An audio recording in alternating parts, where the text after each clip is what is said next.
Okay, continuing on with some of the calculations we can do relating to atomic mass. We have this second problem here on the next page where we're told, right off the bat, we're told the atomic mass of rubidium is 85.4678 atomic mass units.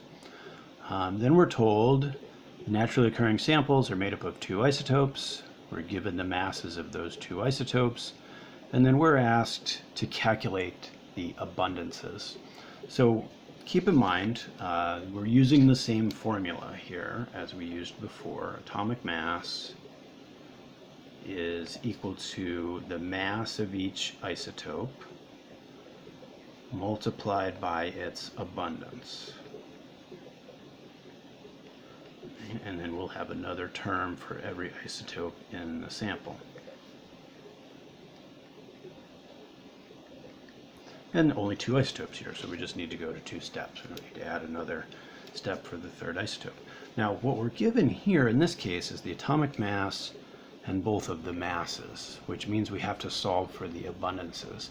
Now, what can make this problem a little trickier is it kind of looks at first glance like there's two unknowns here, that we can plug numbers in for three of the quantities, but then two of them are unknown. And if you've got two unknowns in one equation, you really can't solve for just one correct answer. What we really need to recognize here is that the abundances are related to each other. So if I plug in the information that I was provided, so the atomic mass here is given as 85.4678. The first mass for rubidium 85 is 84.9118. And I'll leave that blank at the moment till I fill in the other pieces. Rubidium 87 is 86.9092 AMUs, and that abundance. Now, what we need to do here is use just one unknown, and I'm going to call it X. But if I call the first abundance X, what I need to recognize about the second abundance is that the abundances are going to add up to 1. So if the abundance of the first isotope is X, the abundance of the second isotope would be 1 minus X. And this is a rather complicated equation, but it just has one variable in it, and that means we can solve it. We can rearrange it, isolate X on one side, solve for the value of X, and then we can come back and plug in X to the 1 minus X to get the abundance of that second isotope. So first thing I want to do, I'm just going to multiply out the pieces to make this look a little simpler without all the parentheses. So 84.9118 times X would just be 84.9118X.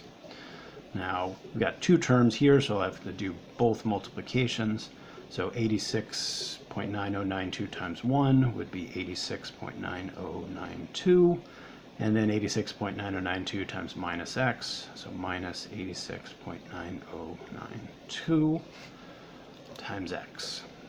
Right? So now I've got a couple of numerical terms, and I've got a couple of terms that are multiplied by X. So what I'm going to do is combine them. So I'm going to combine the numerical terms. I'll subtract 86.9092 from each side of the equation.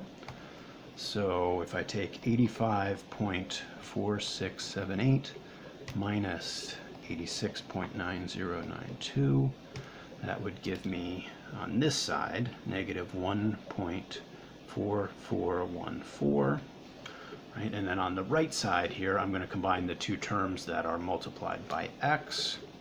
So 84.9118 minus 86.9092 is negative 1.9974, and that's multiplied by X. So now to solve for X, I can divide both sides by negative 1.9974. So that would be X, and I'm going to leave the negatives off here just to simplify things. So I'm going to canceling the negative from both sides. Right? X would equal that fraction or that ratio.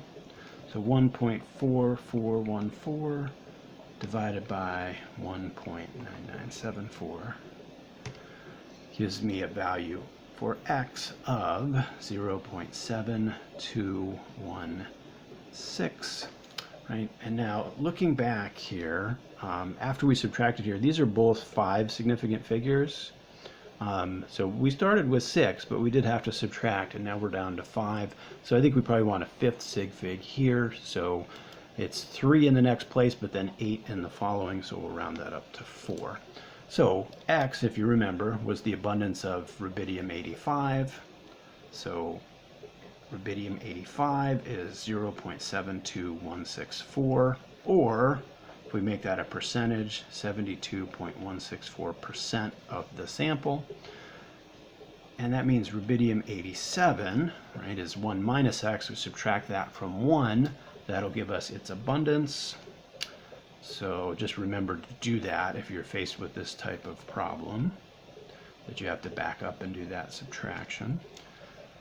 That abundance would be 0.27836, or 27.836% of the sample. So a little bit trickier question, no doubt about that, and it certainly is easy to kind of get caught there if you aren't prepared for this type of problem. But I think that's an important thing to keep in mind. Once we learn a formula, there are really as many ways to be asked to solve a problem relating to that formula as there are different unknowns in the formula. So you might want to be ready to solve for atomic mass given the other pieces of information like we did in the first question. You might be ready to solve for abundances given the mass, the atomic mass and the masses of both isotopes like we did right here.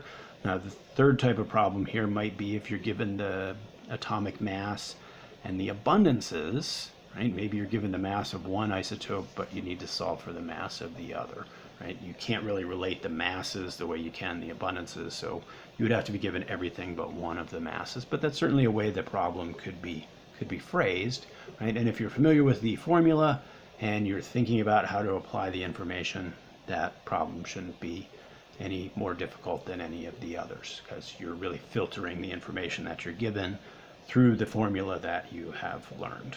Okay, that was kind of a long problem, so we'll stop this video there. We'll pick up here with some definitions in the next video.